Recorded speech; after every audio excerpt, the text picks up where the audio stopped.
رانا صاحب پہلے آپ سے سٹارٹ کر لیتے ہیں. یہ ذرا اس پہ بتائیے گا کہ اب تحریک انصاف اور اس وقت نون لیگ کے ظاہر ہے کہ اور خاص طور پہ گورنمنٹ کی اگر میں بات کروں تو مذاکرات کا سٹیٹس کیا ہے؟ اب تو وہ مولانا فضل الرحمان کی طرف انہوں نے رسم راہ بڑھا لی ہے، تو وہاں سے آپ کو کیا لگتا ہے کوئی ٹف ٹائم آپ کو دیں گے یا پھر آپ دوبارہ سے مذاکرات کرنا چاہیں گے پی ٹی آئی سے؟ دیکھیں، بات یہ ہے کہ مذاکرات کے حوالے سے تو پرائم منسٹر نے بھی کہا کہ ہاؤس میں کمیٹی بنا لیں تاکہ پارلیمنٹ جو کہ سینٹر آف گریوٹی ہوتا ہے جمہوریت کا، اب اس کی جو ہے وہاں بات چیت ہو، اور اگر کوئی سیاسی حریف وہاں بیٹھ کے اپنے مسائل کا حل نکال لیتے ہیں تو اس سے جمہوریت اسٹرینتھن ہوتی ہے. تو وہ آفر تو پرائم منسٹر نے دی، لیکن اس کے جواب میں آپ نے یہ جو ان کا سوابی میں جلسہ تھا وہاں کے پی کے جو چیف منسٹر ہے انہوں نے تھوکنے کی بات کی اور بڑی بیہودہ لینگویج استعمال کی جو کہ بالکل آن پوائنٹ ہوتی ہے پی ٹی آئی کا جو طرز سیاست ہے اس کے ایٹ پار تھی. اس کے جو جس طرح کی انہوں نے زبان استعمال کی، اور ایک چیف ایگزیکٹو صوبے کی ہم نے نہیں سنی ہے پہلے تاریخ میں اس طرح کی جو ہے وہ زبان استعمال کی گئی ہو. یہ جو آپ نے بات کی جو الائنس بن رہا ہے، دیکھیں ہم سمجھتے ہیں یہ پازیٹیو بات ہے کیونکہ ہم تو انگیجمنٹ کرنا چاہتے ہیں، اور ہم سمجھتے ہیں کہ پولرائزیشن کے ماحول کو اگر ٹھنڈا کرنا ہے تو انگیجمنٹ ہی، ڈائیلاگ ہی وہ ذریعہ ہے. تو یہ جو دیگر جو جماعتیں ہیں جس میں جے یو آئی ایف بھی ہے، یہ کوئی ملک مخالف ان کی موومنٹ نہیں ہوتی. یہ صوبے کو بند کرنے کی بات نہیں کرتے، یہ تھوکنے کی بات نہیں کرتے، یہ 9 مئی کے حوالے سے کی سیاست کو سپورٹ نہیں کرتے، یہ زمان پاک میں جو پیٹرول بم مارے جاتے ہیں اس کی سیاست کو سپورٹ نہیں کرتے، جو 26 نومبر کو 150 پولیس والے زخمی کیے، یہ اس طرح کی سیاست کو سپورٹ نہیں کرتے.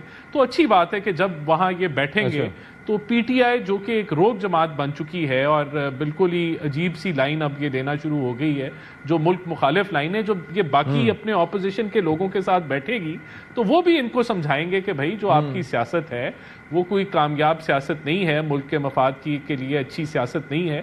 تو ہم تو سمجھتے ہیں اچھی بات ہے کہ یہ گرینڈ الائنس بنے، کوئی سینس ان کو بھی کوئی سکھانے والا ہو کہ بھائی آپ غلط رستے پہ چل رہے ہیں. اور ہم تو پہلے ہی انگیجمنٹ کے لیے تیار ہیں، ہم نے ان کو بھی آفر کی کہ آپ پارلیمنٹ میں کمیٹی بنا لیں، ہم وہاں بیٹھ جاتے ہیں. تو جب یہ گرینڈ الائنس آئے گی ہم تو پہلے سے ہی انگیجمنٹ کرنا ان کے ساتھ، مولانا صاحب کے ساتھ. کمیٹیوں سے کیا کوئی حل نکلتے ہیں سینیٹر صاحب؟ یہ جو کمیٹیاں بنتی ہیں کیا اس سے کوئی حل نکلتے ہیں؟ اگر کمیٹیوں سے حل نہیں نکلتے تو پھر سڑکوں پہ دنگل کرا لیں. حل تو کمیٹیوں سے اور بیٹھنے سے اور ڈائیلاگ سے ہی نا، کمیٹیوں سے. تو رانا صاحب مجھے یہ بتائیں، یہ جو القادر ٹرسٹ کیس کا ہے، ہم تو یہی کہا جا رہا تھا کہ اوپن اینڈ شٹ کیس ہے، جس طریقے سے رقم وہاں سے آئی، جس طریقے سے کو یوٹیلائز کیا گیا، جس طریقے سے وہ ٹرسٹ بنا، جس طریقے سے کیبنٹ کے سامنے ایک کنسیڈ لفافے میں لایا گیا اور پھر کسی کو دکھایا بھی نہیں گیا. اپنے لوگ کہہ رہے تھے کہ اوپن اینڈ شٹ کیس ہے، تو یہ تو کہہ رہے ہیں کہ جو بڑا ڈوبیس قسم کا کیس تھا اس کے اوپر تو فیصلہ ہی آنا ہی نہیں چاہیے تھا. دیکھیں بات یہ ہے، یہ تو اب ان کو عدالت سے سزا ہو گئی ہے تو ثابت ہو گیا ہے کہ وہ ایک کنوکٹڈ کرمنل ہیں کرپشن کے حوالے سے.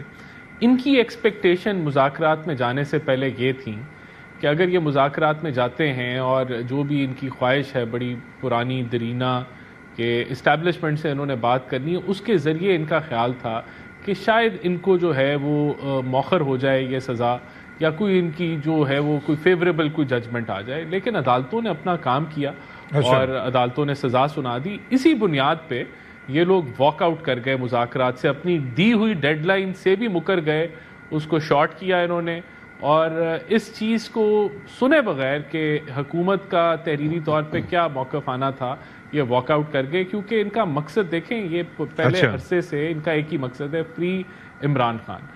امریکہ میں ترلے انہوں نے فری عمران خان کے لیے آکسفورڈ کا الیکشن فری عمران خان کے لیے تھا. اور یہ جو ابھی اون صاحب کہہ رہے ہیں کہ وکٹم بنے ہوئے ہیں کہ ہمارے ساتھ یہ کر کیا رہے ہیں، ہمارے ساتھ ہو کیا رہا ہے. دیکھیں ان کو کوئی یاد دلائے کہ آپ نے زمان پاک میں پیٹرول بم مارے تھے، یہ کسی سیاسی جماعت نے نہیں کیا اور نہ یہ جمہوریت کا حصہ ہے. اور آپ نے 9 مئی کو جو جلاؤ گھراؤ کیا، یہ کسی سیاسی جماعت نے نہیں کیا آج تک، اور یہ جو ہے جمہوریت کا حصہ نہیں ہے. آپ نے جو 26 نومبر کو کہا، بالکل کسی ایک بندے کی بھی جان نہیں جانی چاہیے تھی، لیکن آپ تو اس تیاری میں آئے تھے کہ کوئی میسیکر ہو اور ہم پوری دنیا میں ڈھنڈورا پیٹیں. وہ آپ کا فیل ہوا پلان، کیونکہ ریاست نے ایک گولی بھی نہیں چلائی. اگر جانے گئیں تو وہ حادثہ کیا کیسے ہوا وہ آپ ایف آئی آر کے پی کے میں وہ دیکھیں کیا ہوا وہ معاملات. ہمیں تو جو حقائق ہیں وہ یہ ہیں کہ پولیس والوں کی بھی شہادت ہوئی, رینجرز کی بھی شہادت ہوئی, 40 گاڑیاں جلا دی گئیں, اور وہ پاکستان کی تاریخ کا سیاسی طور پہ ایک وائلنٹ ترین پروٹیسٹ تھا.